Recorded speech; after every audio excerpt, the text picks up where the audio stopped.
බබාගේ මොළය ප්‍රමාණයෙන් වගේම සංකීර්ණයෙන්ද වේගයෙන් වර්ධනය වෙන්න පටන් ගන්නවා. එහෙත් බබා ප්‍රතික්‍රියා දක්වන්නේ එහි මොහොතේ බබා ඉදිරියේ ඉන්න කෙනා එක්ක විතරයි.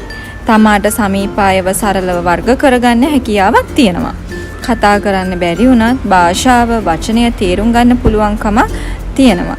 ඉතින් මාස 5ක් විතර වුණාට පස්සේ බබාගේ නම වගේම තමාට සමීප අයගේ නම්ද තේරුම් ගන්න පටන් ගන්නවා. ඒ වගේම සතුට, කෝපය, අපහසුතාවය වලට ප්‍රතිචාර දක්වන්නත් පටන් ගන්නවා.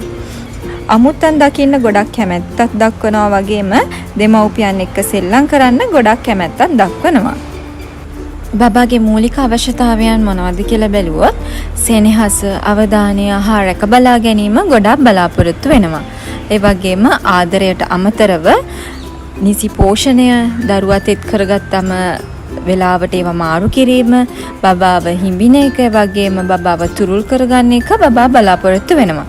ඒ වගේම බබාව වෙනස් පරිසරයට නිරාවරණය කරන එකත් බබාගේ මූලික අවශ්‍යතාවයක්.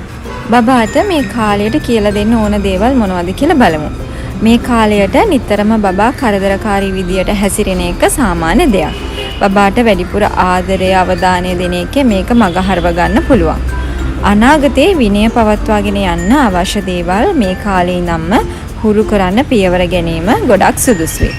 බබාගේ නරක පුරුදු නොසලකා හරින්න, ඒ වගේම වැරදි දේවල් කරන්න අනුබල දෙන්නත් එපා.